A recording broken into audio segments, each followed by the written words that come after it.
This is Henos Sport, bringing you that heat and that fire. DuckTales, woo. DuckTales, woo.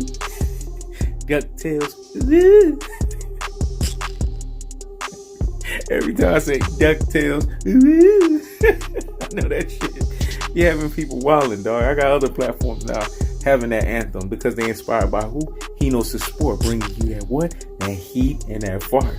All right, part 7 of DuckTales. Woo! Who's the DuckTales? Sorry to say this.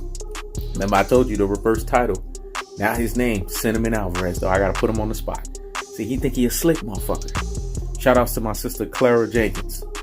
That girl right there, boy, she knows her boxing with the best of them. Let me say it again. She knows her boxing with the best of them. So you getting a special shout out, sis. Because you was like, nah, he knows the sport. I gotta come back and I gotta let you know that motherfucker ain't slick. I know he ain't slick, sis. I was gonna come out with a DuckTales on his ass because I saw what he was doing. That's why in the last video, if you guys noticed, I said Canelo Alvarez gets credit for the non-catchweight bout. That's all he gets credit for actually fighting a fight that's not catchweight. But he's up to his old behaviors. People didn't catch that second part. Claire Jenkins, you caught that. And the real G's, the super real G's, and the ultimate real G's out here in these boxing streets caught that shit too. So we gonna get onto it. So Cinnamon Alvarez, you get the DuckTales. Woo! This motherfucker think he's slick.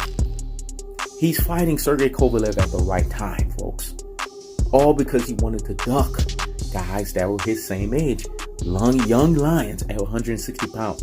He was ducking Demetrius Andrade. Ducking Jamal Charlo.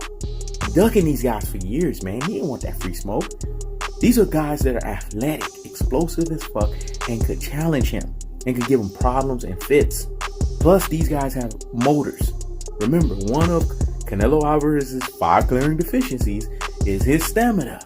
Hence, Mr. Clint Bluterol. Why did he take that? Go do your research on that PED. It's for stamina. Bernard Hopkins, the great legend, got on his ass about it.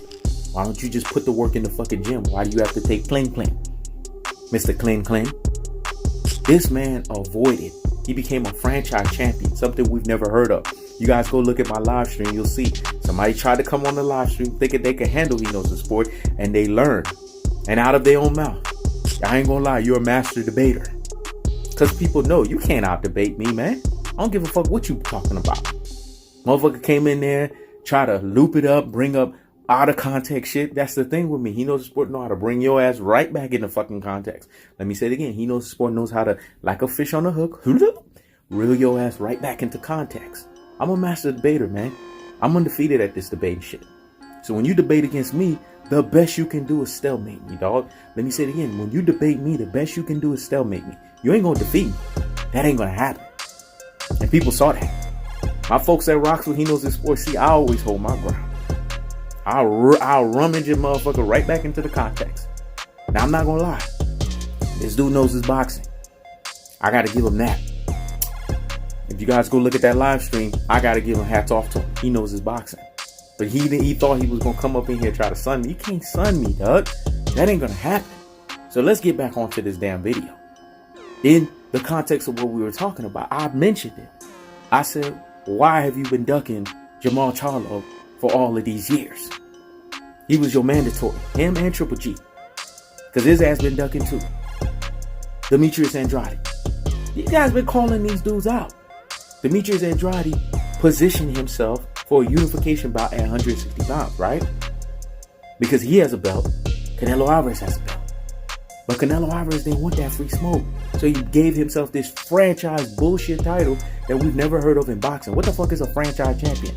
I thought franchises was for fucking fast foods and retail stores. Let me say it again. I thought franchises were for fast foods and retail stores.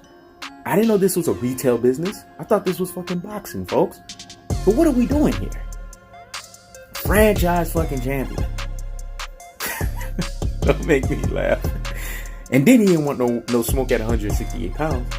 Because David Benavidez, you guys saw David Benavidez called his ass out. He was like, yeah, I want to fight Canelo Alvarez. That would be a great fight. You have David Benavidez. You have Caleb Smith. You have Caleb Plant. Come on, man. Anthony DeReal. You think none of these guys would want a Canelo Alvarez paycheck? And why is 168 synonymous with Canelo Alvarez? Don't he have a fucking belt there? Didn't he take a fucking belt from Rocky Fielding? oh, but you know, he's not a super champion. Yeah, 168. I don't give a fuck. Why did he go and fight at 168? Then why not? Why tease us with that? So we know he's ducking those challenges. We know that for a fact. That's why he fought a fucking Rocky Fielding. He fought a guy that he knew he could beat.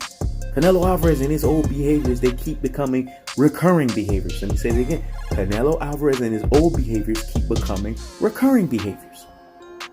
Now he's fighting Sergey Kovalev. But you know what that does?